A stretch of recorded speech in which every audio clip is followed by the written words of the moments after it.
आपने भी कभी ना कभी यूपीआई से पेमेंट किया होगा। स्कैन करो, पैसे ट्रांसफर करो, काम खत्म। लेकिन क्या आपने सोचा है इसी आसान से सिस्टम के पीछे लाखों छोटे व्यापारियों का बिजनेस बर्बादी की कगार पर पहुंच रहा है? जिस टेक्नोलॉजी ने इंडिया को कैशलेस बनाया, वही टेक्नोलॉजी आज छोटे दुकानदारों के लिए अभिशाप बन गई है। आज हम जानेंगे यूपीआई कैसे आया, कैसे काम करता है और कैसे एक चमकदार आइडिया के पीछे छुपा है एक कड़वा सच। और यकीन मानिए, जब आप इस वीडियो का आखिरी हिस्सा देखेंगे तो अगली बार पेमेंट करते वक्त आपकी सोच बदल जाएगी। 2014 में नरेंद्र मोदी सरकार के पावर में आने के बाद भारत को एक नया सपना दिखाया गया, डिजिटल इंडिया का सपना। एक ऐसा भारत जहां हर नागरिक सिर्फ एक क्लिक में पैसे भेज सके, कैश की जगह डिजिटल पेमेंट को बढ़ावा मिले और सिस्टम में ट्रांसपेरेंसी आए। इस विजन को जमीन पर उतारने के लिए पहले से तैयारियां शुरू हो चुकी थी। साल 2008 में ही एनपीसीआई यानी national payments corporation of India का फॉर्मेशन हुआ, ताकि देश में एक यूनिफॉर्म और एफिशिएंट डिजिटल पेमेंट इकोसिस्टम बनाया जा सके। और फिर आया वो मोमेंट जिसने सब कुछ बदल दिया। 11 अप्रैल 2016 को यूनिफाइड पेमेंट्स इंटरफेस यानी यूपीआई लॉन्च हुआ। शुरुआत में इसे सिर्फ 21 बैंकों ने अपनाया था, लेकिन आज 400 से ज्यादा बैंक और करोड़ों लोग हर दिन इसका इस्तेमाल कर रहे हैं। पहले अकाउंट नंबर, आईएफएससी कोड और बैंक ब्रांच जैसी चीजें याद रखना पड़ती थी, लेकिन यूपीआई ने सब कुछ बदल दिया। अब बस एक यूपीआई आईडी या क्यूआर कोड स्कैन कीजिए और पेमेंट सेकंड्स में हो जाता है। यूपीआई एक 24/7 रियल टाइम पेमेंट सिस्टम है, जो ₹1 से लेकर लाखों रुपए तक की ट्रांजैक्शन को सेकंड्स में प्रोसेस कर देता है। जहां पहले नीएफटी और आरटीजीएस में घंटे लगते थे, अब वो काम कुछ ही सेकंड्स में हो जाता है।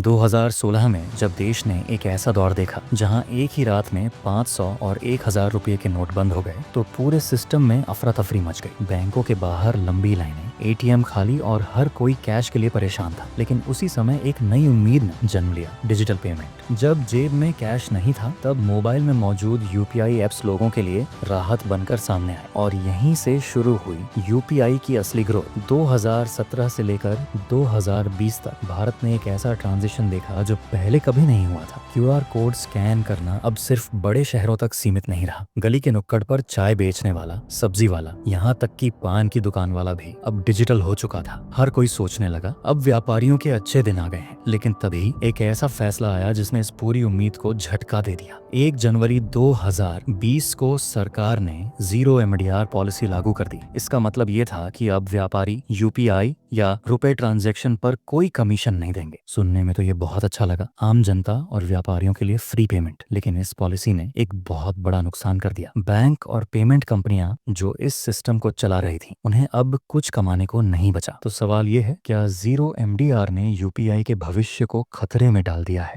जीरो एमडीआर पॉलिसी आने से पहले बैंक और पेमेंट कंपनियां हर डिजिटल ट्रांजैक्शन पर 1 से 2% तक कमाई करती थीं, लेकिन अब वो इनकम पूरी तरह से बंद हो गई। लेकिन सोचिए, क्या ट्रांजैक्शन फ्री होने का मतलब ये है कि उसका खर्चा भी खत्म हो गया? बिल्कुल नहीं। सर्वर चलाने का खर्च, maintenance, security systems, fraud prevention, इन सब का खर्च लगातार बढ़ता गया। और जब कमाई ही नहीं हो रही, तो बैंक भी अब यूपीआई के इंफ्रास्ट्रक्चर में निवेश करने से कतराने लगे। नतीजा, fail transaction, server down, time out जैसी समस्याएं अब आम हो गई हैं। लेकिन कहानी यही खत्म नहीं होती। बड़ी पेमेंट कंपनियां जैसे पेटीएम, फोनपे और जीपे, जिन्होंने शुरुआत में यूपीआई को फ्री सर्विस की तरह प्रमोट किया, अब कमाई के नए तरीके खोजने लगी। छोटे व्यापारियों से चार्ज वसूले जाने लगे, जैसे प्रीमियम क्यूआर कोड देने के नाम पर पैसे, साउंड बॉक्स इंस्टॉल करने के लिए हर महीने 125 से 250 रुपए तक की फीस, और वॉलेट से बैंक में पैसे भेजने पर छिपे हुए चार्ज। अब हालत ये है कि जो दुकानदार दिन भर में 500 से 1000 रुपए कमाता है, उसे हर महीने 200 से 500 रुपए सिर्फ यूपीआई की सर्विस के लिए खर्च करने पड़ते हैं। तो सवाल ये उठता है, जिस सिस्टम को सस्ता और कन्वीनियंट बताया गया, क्या वो अब छोटे व्यापारियों पर बोझ बन रहा है?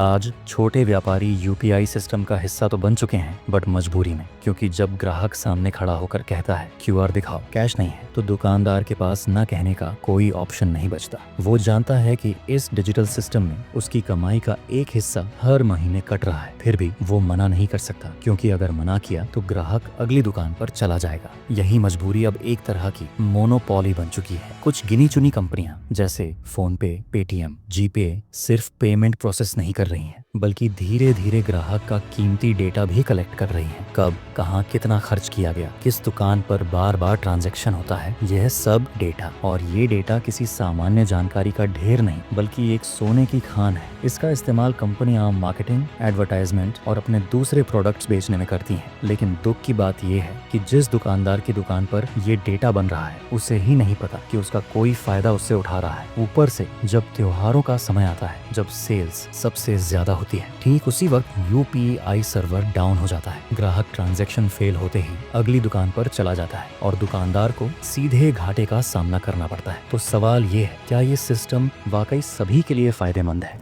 इन सारी समस्याओं का समाधान असंभव नहीं है, बस ईमानदारी और इरादे की जरूरत है। सबसे पहले तो सरकार को शून्य एमडीआर नीति पर फिर से गंभीरता से विचार करना चाहिए, क्योंकि जब पेमेंट कंपनियां और बैंक कुछ कमा ही नहीं पाएंगे तो वे इस सिस्टम को बेहतर कैसे बनाएंगे? बैंकों और कंपनियों को इंफ्रास्ट्रक्चर में निवेश बढ़ाना होगा ताकि फेल ट्रांजैक्शन, सर्वर डाउन और सिक्योरिटी जैसे मुद्दों से निपटा जा सके। इसके साथ ही छोटे व्यापारियों को पीओएस मशीन जैसे दूसरे पेमेंट ऑप्शन भी आसानी से मिलने चाहिए, ताकि वे सिर्फ क्यूआर कोड पर निर्भर न रहें और कस्टमर को भी ऑप्शन मिले। सबसे जरूरी बात, डेटा प्राइवेसी। सरकार को इस पर सख्त और स्पष्ट कानून बनाने चाहिए, क्योंकि आज ग्राहक का डेटा एक ओपन खजाना बन चुका है और उसका मालिक खुद नहीं जानता कि उसका इस्तेमाल कैसे हो रहा है। और अंत में हमें एक बात जरूर समझनी चाहिए, जब कोई चीज फ्री में दी जा रही हो तो बहुत मुमकिन है कि उसकी असली कीमत कोई और चुका रहा हो, और आज उस कीमत को चुका रहा है छोटा व्यापारी। तो क्या वाकई यूपीआई एक क्रांति है या फिर एक अधूरी कहानी? आपका क्या मानना है? कमेंट में जरूर बताइए।